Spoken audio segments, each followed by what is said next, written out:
मौजूदा तेज़ रफ्तार दौर में ये एक बीमारी सी बन चुकी है, और एक ऐसी बीमारी जो कई बीमारियों को जन्म देने की मौजब भी बन सकती है। तो थकन एक ऐसी दरअसल कैफियत का नाम है जिसमें जिस्मानी तवानाई और हिम्मत जवाब दे जाती है।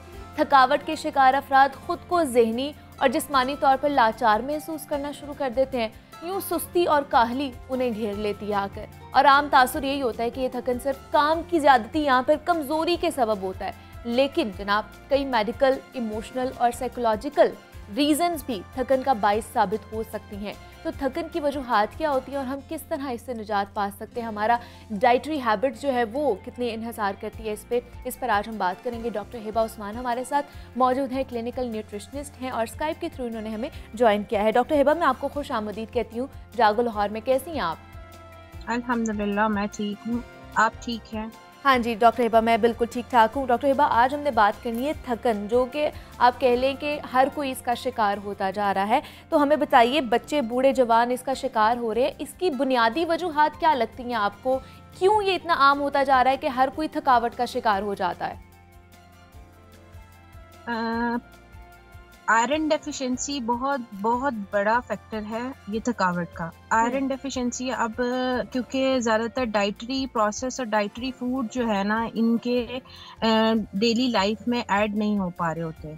अब बात अगर हम करें कि कंपैरिजन करना चाहें बड़े, बूढ़ों और बच्चों में, बच्चों से ही अगर आप मतलब 90s में चले जाएं तो बच्चों की ईटिंग हैबिट बहुत बेहतर थी।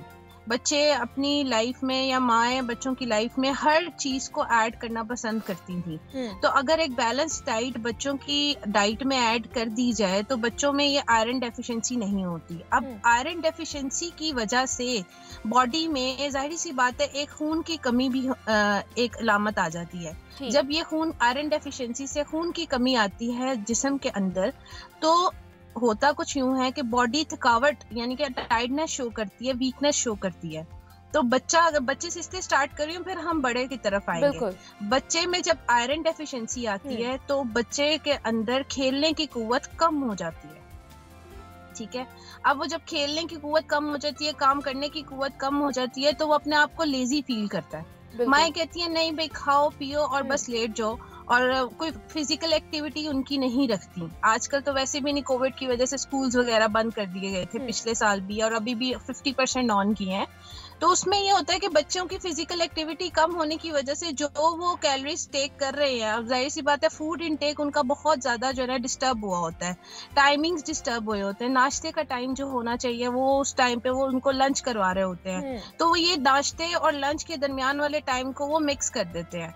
अब बच्चे को जो जब मॉर्निंग इनटेक उसने सुबह एक फ्यूल के तौर पे ब्रेकफास्ट लेना, वो उसको फ्यूल के तौर पे ब्रेकफास्ट नहीं मिलता, तो वो बच्चा जो है ना मेंटली और हेल्थ दोनों तरफ से वीक होता जाता है। स्लो एंड स्टेडी प्रोसेस चलता है, और फिर इस तरह जब वो अपने टीन एजेस में पहुंचता है तो उसके अंदर वीकनेस स्टार्ट होती जाती है, उसके अंदर मेंटल हेल्थ। मुझे जो इससे समझ आई है कि हमारे बॉडी में आयरन डेफिशिएंसी जब होती है तब हम जो है इसका थकावट का शिकार होना शुरू हो जाते हैं। तो फिर हमें बताइए कि हमें किस तरह की ग़िज़ा लेनी चाहिए। अगर बच्चों के हवाले से बात की जाए तो उनको किस तरह का सुबह नाश्ता दें, लंच में किस तरह की चीज़ देनी चाहिए, और उसके अलावा जो स्नैक टाइम होता है उसमें फिर किस तरह की उन्हें चीज़ें देनी चाहिए? अच्छा देखिए, इस तरह है कि आयरन बहुत मेजर फैक्टर है थकावट का। उसके बाद विटामिन डी और कैल्शियम भी आ जाता है। तो इसका मतलब तो ये हुआ ना, हमें उनकी डाइट में एक पैकेज रखना चाहिए, एक बाउल ऐसा रखना चाहिए जिसमें उनको हर विटामिन और हर मिनरल प्रोवाइड किया जाए, जिसमें उनको किसी चीज की डेफिशिएंसी ना हो।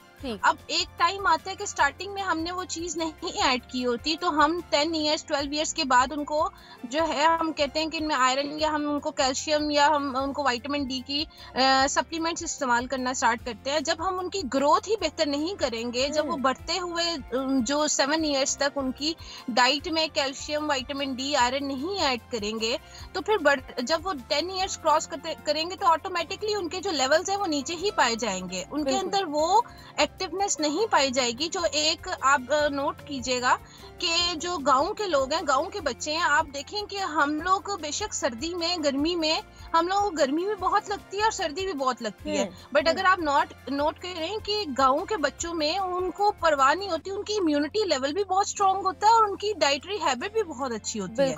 क्यों? क्योंकि उनका जो साइकिल है वो फजर की नमाज के बाद से स्टार्ट हो जाना है और इशा की नमाज तक खत्म हो जाना है। उनके लाइफ में जो एक तरतीब है वो अभी तक वैसी ही चल रही है। उनकी बॉडी स्ट्रांग रहती है, वो बच्चे स्ट्रांग होते हैं, वो उनकी वजूहात भी यही है कि वो अपनी डाइट में वो देसी चीजों का और मतलब सबसे पहले वो अपने ब्रेकफास्ट का बहुत ख्याल रखते हैं। बिल्कुल ऐसे ही है। तो डॉक्टर हिबा हमें बता दें कि किस तरह के भी ब्रेकफास्ट होना चाहिए, उसमें कौन कौन से जो है कंपोनेंट्स होने चाहिए हमारे? देखिए, प्रोटीन कंपोनेंट बहुत ज्यादा मैटर करता है, प्रोटीन कंपोनेंट मैटर करता है, विटामिन डी कंपोनेंट मैटर करता है, कैल्शियम मैटर करता है। अब देखिए, बच्चे के अंदर एक ओबीस का बच्चा है, अगर 7-8 साल का बच्चा है और उसको मजीद आप व्हीट मील यानी कि गंदम का दलिया देंगे, तो अब वो उस टाइम तो उसकी ओबीस और ओवरवेट तो गंदम के दलिए से बढ़ेगी ना, क्योंकि उसमें ग्लूटेन है। तो हमने बच्चे की नेचर के मुताबिक उसका फूड तैयार करना है। अगर उसमें हम नट्स का इस्तेमाल करें तो वो एक full package fats, healthy fats भी आ जाते हैं। अब आयरन के लिए हम ये कहते हैं कि नट्स में आयरन भी है, प्रोटीन भी है, प्रोटीन एग में भी है, एग में आयरन भी है, विटामिन डी एग योक में है। तो कोशिश करें कि बच्चे की लाइफ में अंडे, दही, दूध, साबूदाना, इन चीजों में उनको फ्रूट्स, अगर देखें बच्चा जो मतलब चाइल्ड टू चाइल्ड वेरी करता है, ठीक है? अब देखें, चाइल्ड एक बच्चे को फ्रूट लेना पसंद होता है मॉर्निंग इनटेक में और एक बच्चे को पराठा लेना पसंद होता है। अब अगर आप दोनों बच्चों की नेचर को चेंज नहीं कर सकते क्योंकि उसकी हैबिट बन चुकी होती है, तो बेहतर ये है कि बच्चा जो पसंद करता है उसको उस पसंद के मुताबिक नाश्ता रेडी किया जाए, यानी कि ब्रेकफास्ट दिया जाए, लेकिन देना बहुत जरूरी है। बिल्कुल ऐसे ही। और डॉक्टर हिबा, ये तो हमने बात कर ली है बच्चों की, अब कुछ बड़ों की बात कर लेते हैं कि वो भी कामकाज कर रहे होते हैं, यूनिवर्सिटी गोइंग बच्चे होते हैं या ऑफिस में जाके काम, वापस जब आते हैं तो वो भी थकावट का शिकार हुए होते हैं। तो हमें उन वाले से भी बताइएगा, वो भी क्या आयरन की डेफिशिएंसी की वजह से होता है क्या, या फिर विटामिन डी की वजह से भी हो सकता है? जो स्कूल गोइंग और यूनिवर्सिटी की बात की है, मैं इसी पे अब आ रही थी आपसे, क्योंकि चाइल्ड से हटकर अब हम टीन एजेस की बात करते हैं। जैसे ही बच्चे और बच्चियां जो हैं कॉलेज में जाने लगती हैं, तो मॉर्निंग का ब्रेकफास्ट स्किप कर देते हैं। ऐसी है, अब वो स्किप करते हैं कि इस चक्रों में कि हमारी वैन आ गई है, हमें लेट हो जाएगा, हमारा दिल नहीं कर रहा, और फिर वहां जाकर ब्रेक टाइम में कोई जंक फूड्स, कोई चिप्स, कोई जूस वगैरह इस तरह की कुछ चीजें लेकर चले जाते हैं और बाद में आकर घर में आकर लंच करते हैं। तो ये जो डाइटरी पैटर्न है ना, ये सबसे पहले बेहतर करना बहुत जरूरी है। बहुत जरूरी इसलिए है कि मॉर्निंग में ज्यादा कुछ नहीं तो बच्चों को स्कूल जाते हुए आप एक नट्स पाउडर का बॉक्स बना लें और फ्रूट का कोई भी स्मूदी बना लें। आप उनको लाजमन दें। फ्रूट अगर बच्चा स्टार्टिंग में ले तो बहुत अच्छी बात है। फ्रूट नहीं लेना पसंद करता तो योगर्ट का इस्तेमाल करवाएं उठते साथ ही। नहीं योगर्ट लेता तो अगर उसकी हैबिट है पराठा खाने की तो 1/4 मतलब कुछ ना कुछ उसको इनटेक जरूर करवाएं और साथ में उसको नट्स दे दें। तो इस तरह कॉम्बिनेशन मींस मकसद सिर्फ एक ही है कि ब्रेकफास्ट एक फ्यूल है आपकी बॉडी का। अगर वो फ्यूल प्रॉपर नहीं बॉडी को मिलेगा तो बॉडी में वीकनेस ही स्टार्ट होगी और वो स्लो एंड स्टडी होगी। फॉर एग्जाम्पल वन डे आपको 10% फील होगी, अगले दिन फिर 20, फिर 30, फिर 8 स्टेज आती है कि इम्यूनिटी कम हो जाती है और फिर इम्यूनिटी कम होने की वजह से बीमारियां जो है ना उस बच्चा या बच्ची को लग जाती है और फिर बाद में उसको वीकनेस स्टार्ट हो जाती है। और डॉक्टर हिबा अगर आजकल खवातीन के हवाले से बात करें तो उनको डाइट करने का आजकल बहुत ज़्यादा शौक पड़ा हुआ है जिसकी वजह से वो क्रैश डाइट पे भी चली जाती हैं या कम खाना शुरू कर देती हैं और उसकी वजह से भी क्या ये जो बीमारी है इसको एक बीमारी ही कहा जाता है तो ये हो सकती है और ये और भी कितनी बीमारियां हमें लगा सकती है। अच्छा, क्रैश डाइटिंग के मैं खुद हक में नहीं हूँ, ठीक है। हम जो एक नेचुरल प्रोसेस बताते हैं कि 1 मंथ में 4 to 5 kg नेचुरल वे से वेट लूज करना आपकी हेल्थ के लिए बेहतर है।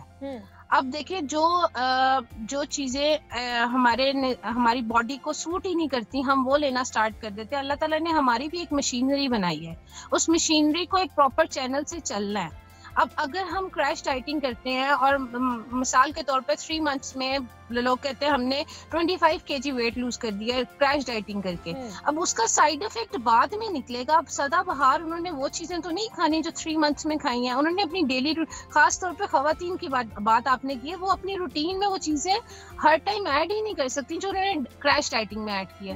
तो मेरे लिहाज से आपको अपनी जिंदगी का पैटर्न ऐसे डाइटिंग करते हुए रखना चाहिए कि आप अपने किचन की हर चीज ईट कर सके, ले सके, ताकि आपकी बॉडी हर चीज से यूज टू हो। बट पोर्शन कंट्रोल जरूर रखें। पोर्शन कंट्रोल की वजह से आप अपनी डाइट को मेंटेन कर सकते हैं ओवरऑल सीजन।